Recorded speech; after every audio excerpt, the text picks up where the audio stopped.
Today we're going to talk about relationships and data. Yesterday we played around with relationships and looked at pieces of data and saw if there's any connections. Today we're going to go a little bit further. We're interested in what the shape of the relationships is, or if there are different types of relationships and how can you tell. So that's what we're going to look at today. We're going to do it by through an example here about a stone being dropped off the top of a tall building.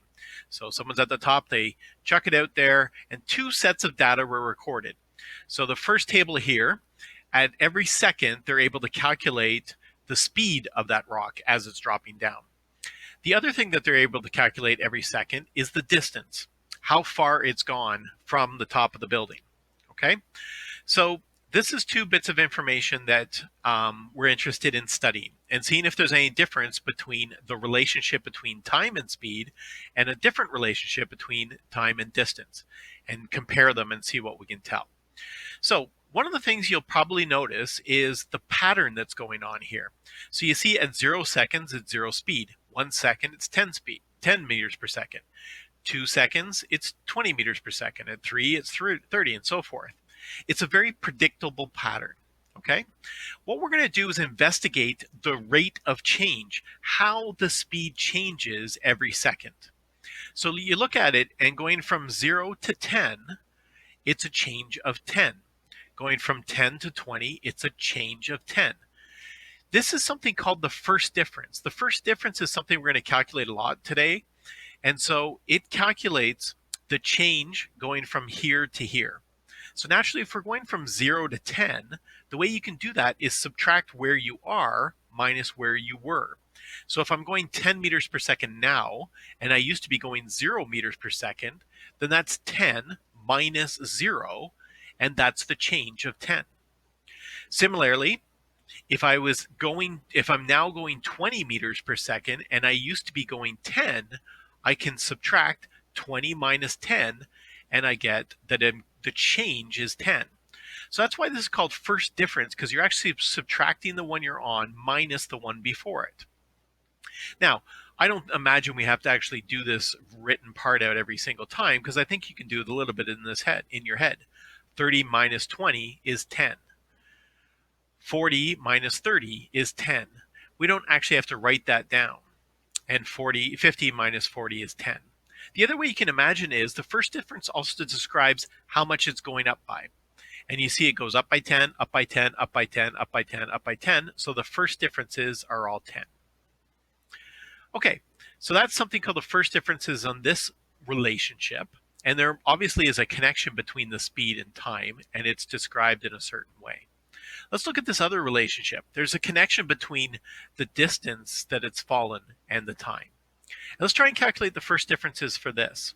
So at 0 seconds, we're at 0 meters. And a second later, we're at 5 meters. So the difference there is we went up by 5. Again, we could do the subtraction, 5 minus 0, and get 5. So what's the jump from 5 to 20? Well, hopefully you'll see that it's actually 15. And that 15 is coming again from where you are now, which is 20 meters, minus where you were at the start, and it was 5. And so 20 minus 5 is 15. So the change from here to here is 15. Again, we don't have to necessarily write this out every time, but the jump from 20 to 45, I think you can see, is 25. The jump from 45 to 80 is 35. And then the jump from 80 to 125 is 45. And you get these first differences. And these obviously look a little bit different than this. So this relationship here is different than this relationship, even though there is a connection between the two. So this is calculating first differences. And at the end of this lesson, we're going to do a lot of calculating first differences. Next, I wonder what would happen if we graphed this. So I've got these two graphs, and you'll have to forgive me. It's not very accurate because I was doing this using my mouse, so just forgive me with the scales and things like that, but I'm pretty happy with how it turned out. But we're going to graph the first relationship here, which is the speed versus time, and the second relationship here. So if I go back to our data set and I take all these points, 0, 0, 1, 10, 220, and so forth, and graph it, we're going to get this. And if I go back and do the same thing for the distance one and plot all the points there, it ends up looking like this. So very different relationships. Now you remember yesterday you were asked to draw a line of best fit. Well, I think I'd be really confident in drawing a line of best fit for this data. It would go something like that, perfectly straight.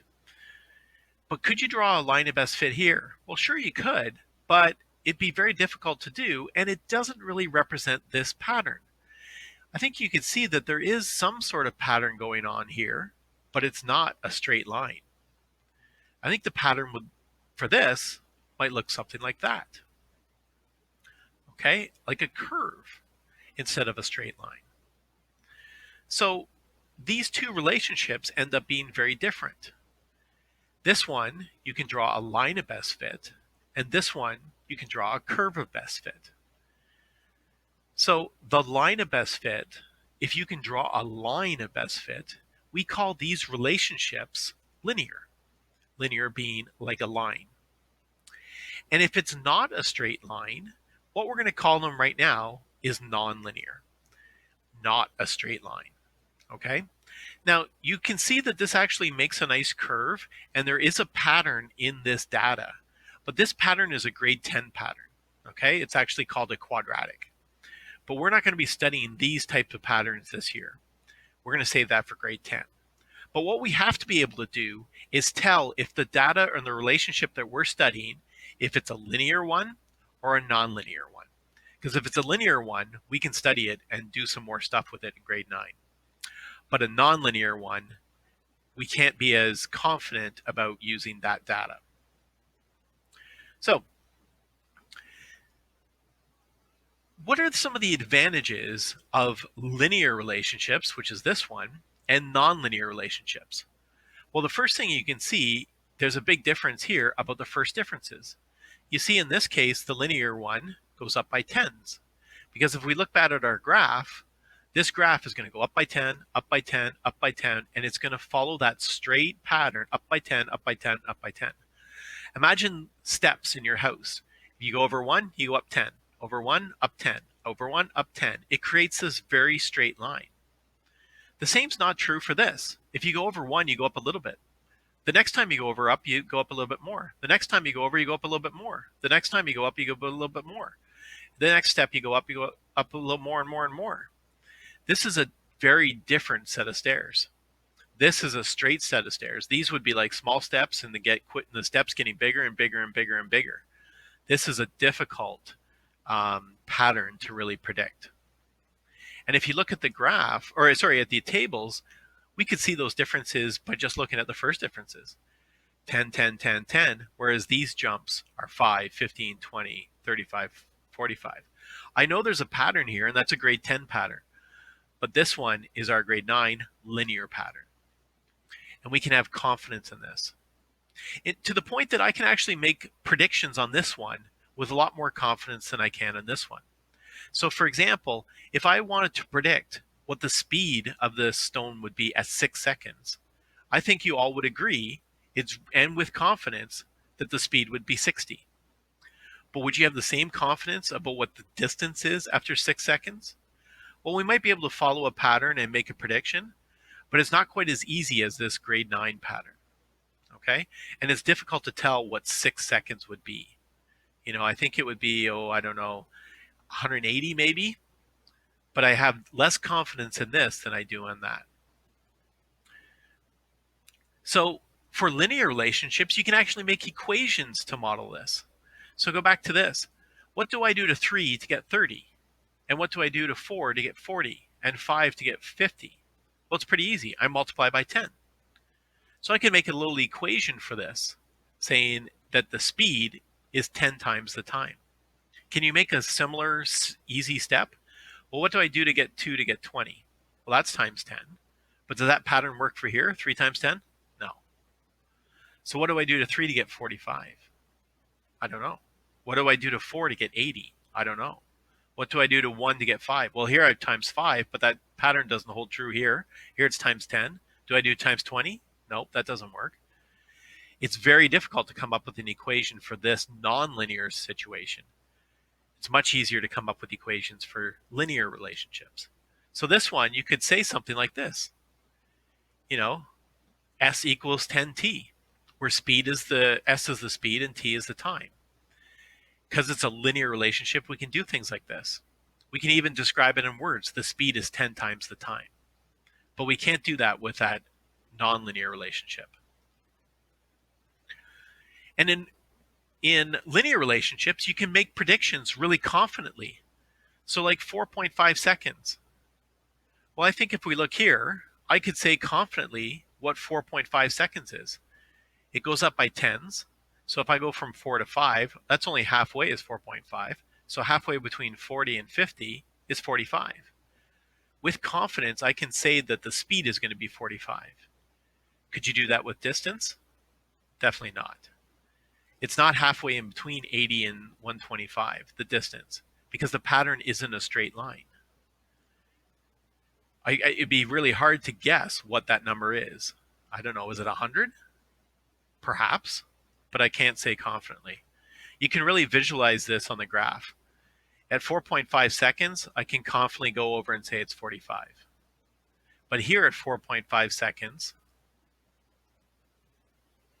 I don't know what that number is. I mean, I can look at the graph and I can make a guess, 90 maybe, but it's definitely not halfway between the 80 and the 120 or the 125.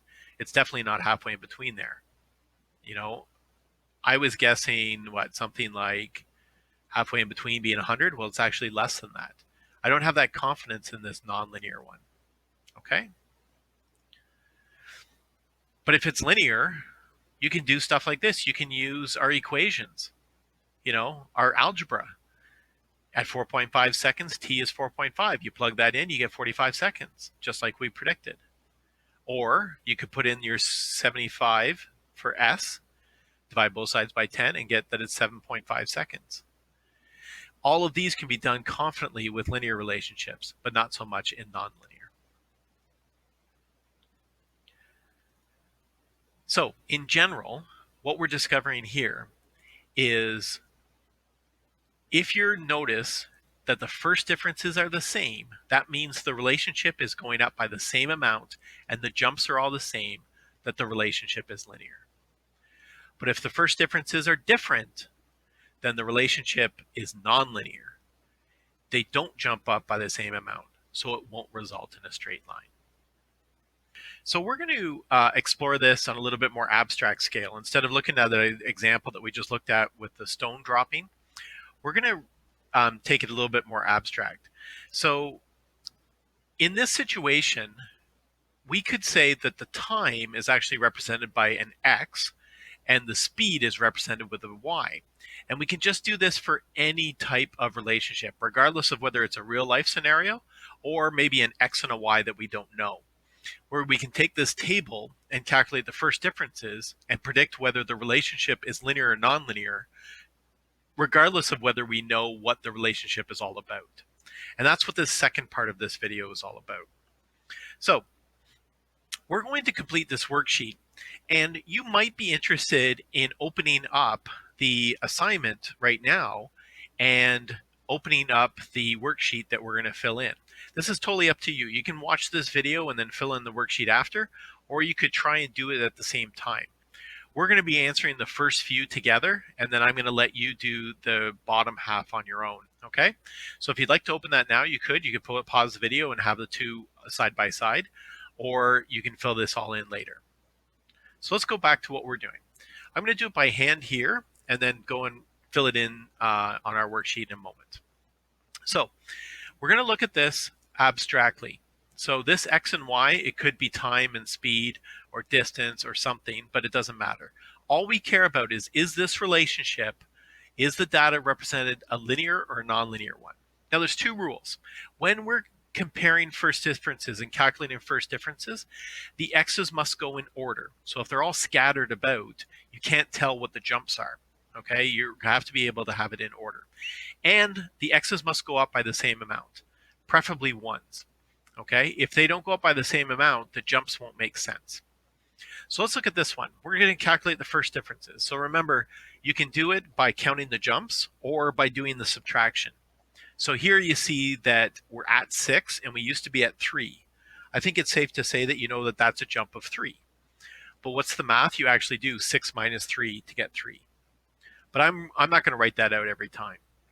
Going from 9 to 6, or sorry, going from 6 to 9, again, it's 9 minus 6, that's 3. 12 minus 9 is 3. 15 minus 12 is 3. You can see the jumps, even if you just count the jumps, going up by 3, up by 3, up by 3, up by 3. So this pattern is going to go up by 3s, which means if we graphed it, it would be linear. The first differences are the same, and so it's linear. Let's look at the second example. Going from 1 to 4, that's a jump of 3. So is this one. Maybe it's linear. Oh, wait. Going from 4 to 5, that's a jump of 5. Sorry, 4 to 9, that's a jump of 5. Going from 9 to 16, that's 16 minus 9, that's 7. That's a jump of 7. And this last one is a jump of 9. Are the first differences the same? No. So what do we say? It's nonlinear. Now, recognize, I know there's a pattern in these first differences, but that's a grade 10 pattern. All we care about, if they're the same, they're linear. If they're not the same, it's nonlinear. And the graph would not be a straight line, just like the example we just saw in the other video. Let's look at this one. This one's interesting. If we're talking about jumps, these numbers are actually getting smaller, aren't they? They're going down. Well, you're allowed to have lines going down, so why can't we have graphs going down or jumps going down? So let's think about this. If we're going from 2 to -1, think about the thermometer in the classroom. We're at 2 and we're getting colder to -1. That, to me, is going down 3. So we would say the first difference is -3. If you want to actually do the math on this, you know how we did this? 6 minus 3, 4 minus 1. Let's do the math here. -1 minus 2. So -1 is cold. You're getting colder. You're at -3. So it's a jump of -3. Let's try and look at the jumps. If you're at -1 on the thermometer, go down to -4. That's colder by 3. And then colder by 3. And colder by 3. These are going down by 3s, so the first differences are negative. Are they all the same though? Yes. So it's linear. I don't care that the first differences are negative. It just means this one goes up and this one goes down. Even this last one, if you wanted to do the math, if you were a little nervous about this, take this number and subtract it. Just like we did 15 minus 12 to get 3, we can do -10 minus -7. -10 minus minus, well, minus minus means add. Remember, taking away cold makes things warmer. And -10 plus 7 is -3. I don't expect to see this math. In fact, I really think it's easier if you think about the jumps. These jumps are going down, so the first differences are negative. But since they're the same jumps, it's linear. All right, let's go to our worksheet. And actually what I'm going to do is put this here and put this up here so that I'm going to fill in this worksheet with you, and we can see how you can do this on your own to finish the rest of this. So the same two rules are there. You see, I filled in the first one for you. 6 minus 3 is 3. Now this could be, if you wanted, you could say a plus 3, but I guess I didn't have enough room. Going from 6 to 9, plus 3, plus 3, plus 3. It's just going up 3. Do I need the plus? No, I don't. So I could just call it like this. All right, 4 minus 1, that's a jump of 3. So we go over into the cell and we type in 3. 9 minus 4 is a jump of 5. This one's 7. This one's 9. It's just exactly the same what we just did here. And since the first differences are not the same, we can highlight this. Go up to our pen tools right here and highlight. And I'm going to highlight that it's nonlinear. This last one, these were going down by 3s. So I'm going to go down 3, down 3, down 3, down 3. Okay, down 3. Since they're all the same, this one is linear. Okay, so you're going to be filling out more of these, but we've got a couple more examples. All right, let's go back to our sheet here and move on to the next slide. Let's look at this one. So look at the x's. The x's go 1, 4, 5, 3, 2. Well, if we're looking at the jumps and it goes 1 to 4 and then 5 and then backwards to 3 and 2, of course these jumps are all going to be out of whack. So we think of our first rule, and our first rule is the x's must go in order. Otherwise, you can't tell first differences. So for these ones, we're going to have to reorganize this table. Okay? So underneath it, I'm going to make a little table. Now, on the worksheet, the table's drawn for you. But I'm going to draw a table, and it goes 1, 2, 3, 4, 5. I'm going to put these in order. And I'm going to find their corresponding y values. So at 1, it's 2. At 2, oh, it's down here. 2, it goes to 4. At 3, it's 6. At 4, it's 8. And 5, it's 10. Now that it's in order, I can confidently do the first differences. I couldn't do it before.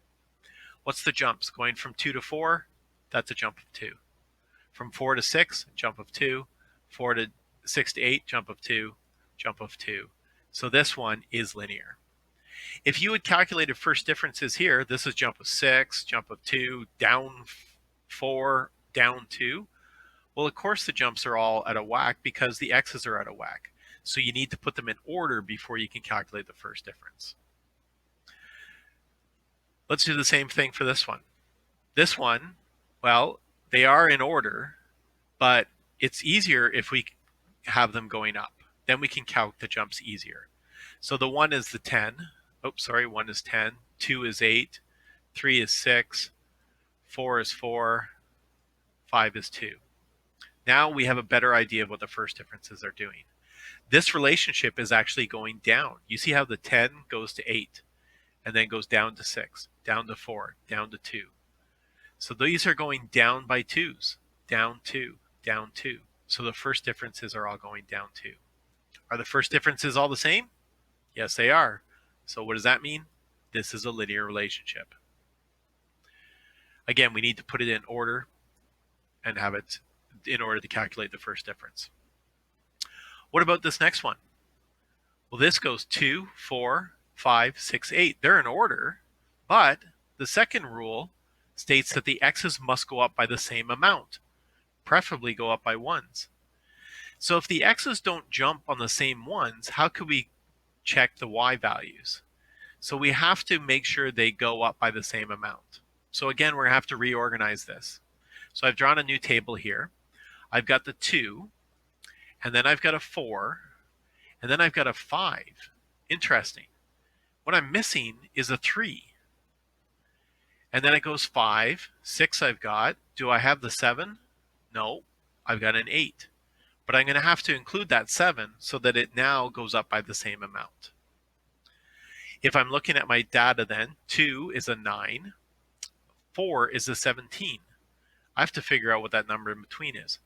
5 is 21, 6 is 25, 8 is 33. All right, so it's hard to tell what the first difference is because I'm missing some of these. Well, let's look here. If I go from 17 to 21, what's the first difference? Well, 21 minus 17, that's 4. Going from here to here is a jump of 4. What if I go from 21 to 25? That's another jump of 4. So I wonder if I go backwards and jump a 4, or if I go this way and jump 4. So if I'm at 9 and I jump 4, I'll be at 13. That would be a jump of 4. What if I go from 13 to 17? That's a jump of 4. So I think the number right in there is 13. In fact, what you can think of, if you go from 2 to 4, that's 2 jumps. And from 9 to 17, that's 8, except I took 2 jumps to get there. So 1 jump of 4, 2 jumps of 4 is 2 jumps to get to 8. What if we do the same idea here? This is 1, 2 jumps. This is 1, 2 jumps.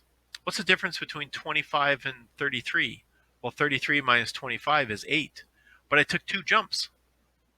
So that means there must be 2 jumps of 4 in there. And if there's 2 jumps of 4, I go from 25 to 29, and then jump another 4 to get to 33. So I have this now all in order, and I have it going up by the same amount. So by taking my data and reorganizing like this, I can tell that this all goes up by 4s. And this too is linear. So all of these are linear.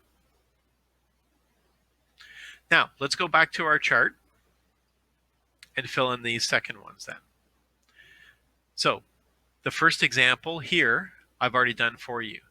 We took this, which was all unorganized, reorganized it down below, and saw that the difference was 2, and so it's linear. This one, we're going to have to take and reorganize. So I'm going to go 1, 2, 3, 4, 5.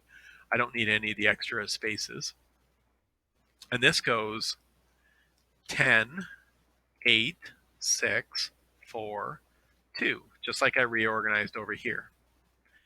And the first difference, this is going from 10 to 8, so that's going down 2. And this is going down 2, and down 2, and down 2. I can check that by subtracting any of these. 2 minus 4 is negative 2. 8 minus 10 is negative 2. These are all the same, and therefore this one is linear. And I can go and highlight linear. Our third example is just what we did here. We had the 2. We didn't have the 3. We do have the 4, the 5, the 6. We didn't have the 7, but we did have the 8. So if we fill in the stuff we know from the top, this was a 9. We didn't know the 3. Then we had 17 and 21 and 25, and then 33. Well, we figured out the number in between there is 13. And the number in between these is 29. And then the first differences are all 4. Each jump is 4. And so since each of these is the same, this one is linear. All right, so now what you're going to do is complete the rest of this worksheet. This is for you to try. So you're going to do all of this and complete all of these things. You're going to find the first differences and decide if they're linear or nonlinear. These ones you don't have to reorganize. These ones you do. When you reorganize, calculate the first difference and decide if it's linear or nonlinear.